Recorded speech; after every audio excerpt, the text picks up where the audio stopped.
Hello বন্ধুরা, তোমরা সবাই কেমন আছো? আশা করি তোমরা সবাই ভালো আছো। আমি পাপিয়া চলে এলাম তোমাদের সামনে নতুন আরো একটা রান্নার রেসিপি নিয়ে। আজকে আমি বানিয়েছি পাঁচমিশালি সবজি পোস্ত দিয়ে। এটা কিন্তু খুবই দারুণ লাগে। ছোট থেকে বড়রা প্রত্যেকেই কিন্তু এই রান্নাটা পছন্দ করবেন। আমি এটা কিভাবে বানাই, আজকে এটা কিভাবে বানিয়েছি চলুন আপনাদের দেখিয়ে দিই। তার আগে জানিয়ে দিই, আমার চ্যানেলে যারা নতুন বন্ধু আছেন, যারা এখনো আমার চ্যানেলটিকে সাবস্ক্রাইব করেননি, তাদের কাছে অনুরোধ করছি আমার চ্যানেলটিকে সাবস্ক্রাইব করবেন।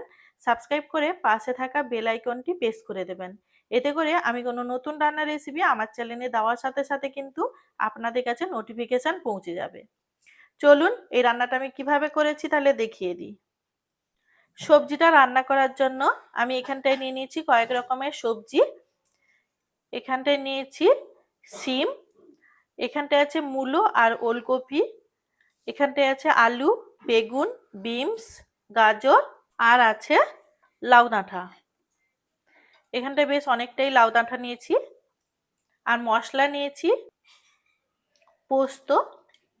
পোস্ত দিয়েই রান্না করব। দেখুন পোস্তটা অনেকটাই নিয়ে নিয়েছি, সবজি যতটা নিয়েছি পরিমাণ মতো নিয়ে নিয়েছি পোস্ত।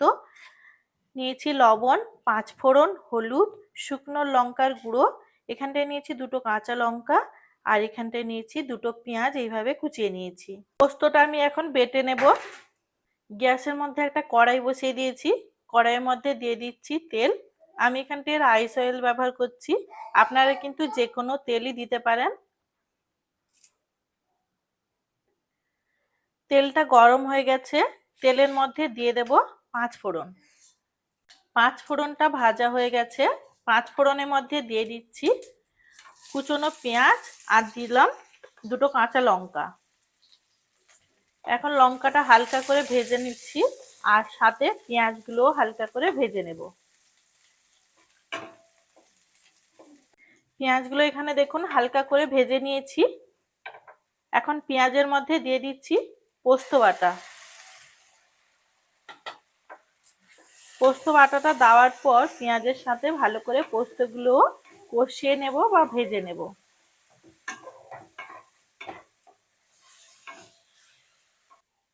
এখন পোস্তর মধ্যে দিয়ে দিচ্ছি অল্প একটু লবণ আর দিয়ে দিচ্ছি পোস্ত ধোয়া জল। আরো কিছুক্ষণের জন্য পোস্তটা আমি ভেজে নিচ্ছি এখানে, যাতে পোস্তর গন্ধটা না থাকে। পোস্তগুলো ভাজা হয়ে গেছে, এখন এটা তুলে নিচ্ছি। পোস্তটা তুলে নিয়েছি, এখন ওই কড়াইয়ের মধ্যে আবার দিয়ে দিচ্ছি কিছুটা তেল। তেলটা গরম হয়ে গেছে, এখন তেলের মধ্যে দিয়ে দিচ্ছি সমস্ত সবজিগুলো। সমস্ত সবজিগুলো কিন্তু এখানটায় একসাথেই দিয়ে দিলাম। সবজিগুলো হালকা করে ভেজে নেব। এইভাবে সবজি তরকারি রান্না করলে কিন্তু খুব সুন্দর লাগে। একবার হলেও বাড়িতে করে দেখবেন, বাচ্চা থেকে বয়স্ক প্রত্যেকে কিন্তু এটা খুব সুন্দরভাবে খেয়ে নেবে। সবজিগুলো হালকা করে ভেজে নিয়েছি, এখন এর মধ্যে দিয়ে দিচ্ছি পরিমাণ মতো লবণ।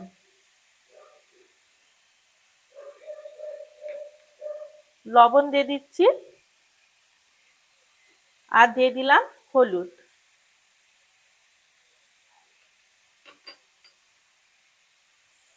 লবণ আর হলুদটা দেওয়ার পর একটু সবজিগুলোর সাথে মিশিয়ে নিচ্ছি।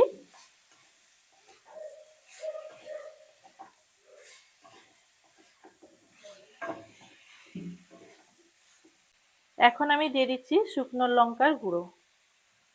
লঙ্কার গুঁড়োটা আপনারা আপনাদের পরিমাণ মতো করে দেবেন।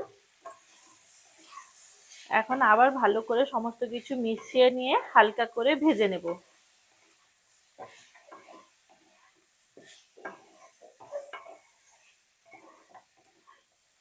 সবজিগুলো হালকা করে ভেজে নিয়েছি, এখন দিয়ে দিচ্ছি জল।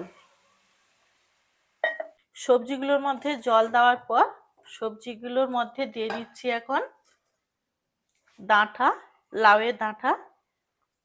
লাউয়ের ডাঁটাগুলো দেওয়ার পর সবজিগুলোর সাথে ভালো করে কিন্তু মিশিয়ে নিচ্ছি লাউ ডাঁটাগুলো।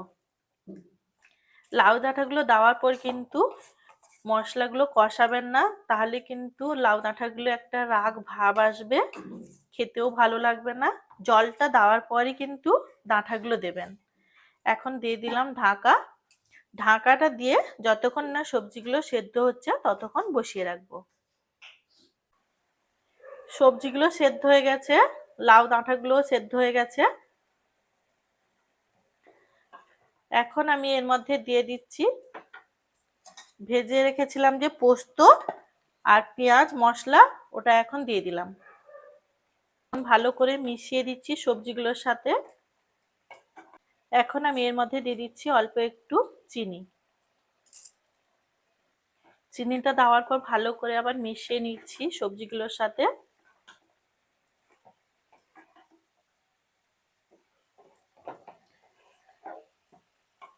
এখন এই যে জলটা আছে ওই জলটা আমি শুকিয়ে নেব। সবজির মধ্যে যে জলটা আছে ওই ঝোলটা আমি শুকিয়ে নিচ্ছি। দেখুন জলটা অনেকটাই শুকিয়ে গেছে, মানে তরকারির যে ঝোলটা ছিল ওটা কিন্তু শুকিয়ে নিয়েছি। এইভাবে হালকা পেঁয়াজগুলো ভাজার জন্য কিন্তু দারুণ একটা গন্ধ বেরিয়েছে। আর এইভাবে সবজি পোস্তর সাথে রান্না করলে কিন্তু সবাই ভীষণ খুশি হয়ে খাবে। বয়স্করা অনেক সময় হালকা তেল মশলা দিয়ে খাওয়া পছন্দ করেন, আর এইভাবে সমস্ত সবজি দিয়ে রান্না করলে তো ভীষণই খুশি হবেন। আমি এটা মাঝে মাঝে বাড়িতে বানিয়ে থাকি। শীতের সময় তো প্রচুর সবজি পাওয়া যায়, এইভাবে রান্না করে একদিন দেখবেন দারুণ লাগবে খেতে। এই রান্নাটা কমপ্লিট হয়ে গেছে, নামিয়ে নিচ্ছি। আজকের এই রান্নার রেসিপিটা যদি আপনাদের ভালো লেগে থাকে অবশ্যই লাইক করবেন, শেয়ার করবেন এবং সাবস্ক্রাইব করবেন। দেখা হচ্ছে নতুন কোনো রান্নার সাথে।